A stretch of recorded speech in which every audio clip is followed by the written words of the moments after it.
రోమీయులకు రాసిన పత్రిక 12వ అధ్యాయము 11వ వచనము. ఆసక్తి విషయంలో మాంద్యులు కాక ఆత్మయందు తీవ్రత గలవారై ప్రభువును సేవించుడు.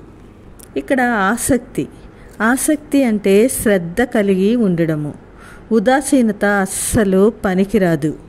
అదే మాంద్యులు కాక అని అంటున్నారు కదా ఆయన. అలాంటి మందకొడితనము దేవుని పట్ల అస్సలు పనికిరాదు అని ఆయన చెప్తున్నారు. ఆధ్యాత్మిక పట్టుదల, చురుకుదనం ఇవి క్రైస్తవునిగా మనకు కావలసినవి.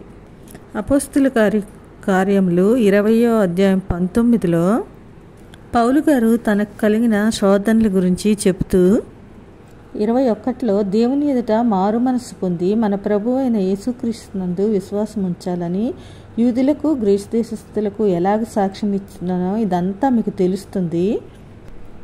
బంధకములను శ్రమలను నా కొరకు కాచి ఉన్నవని పరిశుద్ధాత్మ ప్రతి పట్టణంలోనూ నాకు సాక్ష్యం ఇచ్చుచున్నాడని తెలియను.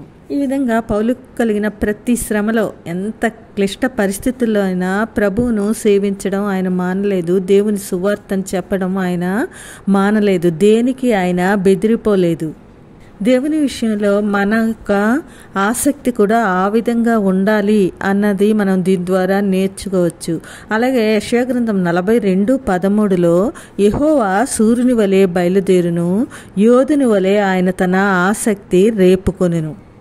దేవుని పట్ల మన ఆసక్తి ఎలా ఉండాలి అంటే ఆయన పనిలో సూర్యునిలాగా, యోధునిలాగా పనిచేసే ఆసక్తి మనకి ఉండాలి. దీనికి ఒక ఉదాహరణగా ఫీనెహాసు యొక్క ఆసక్తిని మనము చూడవచ్చు. సంఖ్యాకాండము 25వ అధ్యాయం 1వ వచనం నుంచి చూసుకుంటే ఇశ్రాయేలీలు మోయాబురాణితో వ్యభిచారము చేస్తారు. ఆ స్త్రీలు తమ దేవతల బలులకు ప్రజలను పిలువగా వీరు భోజనం చేసి వారి దేవతలకు నమస్కరించిరి అని మనకు ఈ వాక్యం తెలియజేస్తుందండి.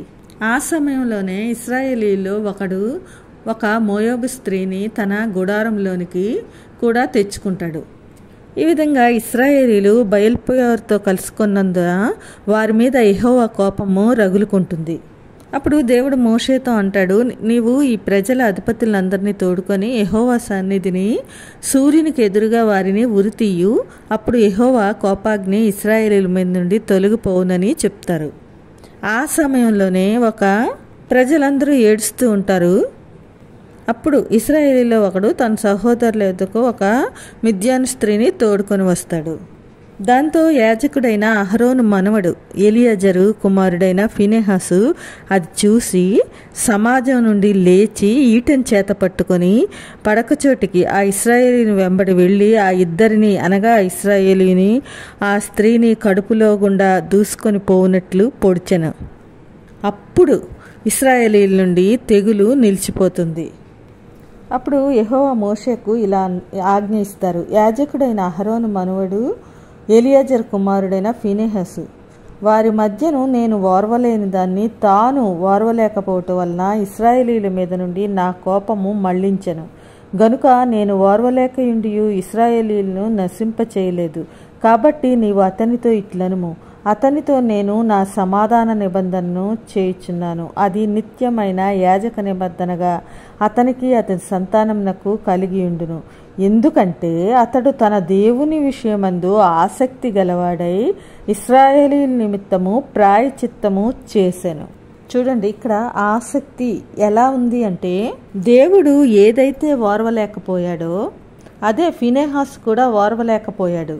అంటే ఇక్కడ ఫీనెహాసు దేవుని యొక్క మనసును గ్రహించినట్టుగా మనము చూడవచ్చు. అందుకే 13వ వచనంలో అతడు తన దేవుని విషయమందు ఆసక్తి గలవాడై, అది దేవునికి ఎంతో నచ్చింది. అందుకే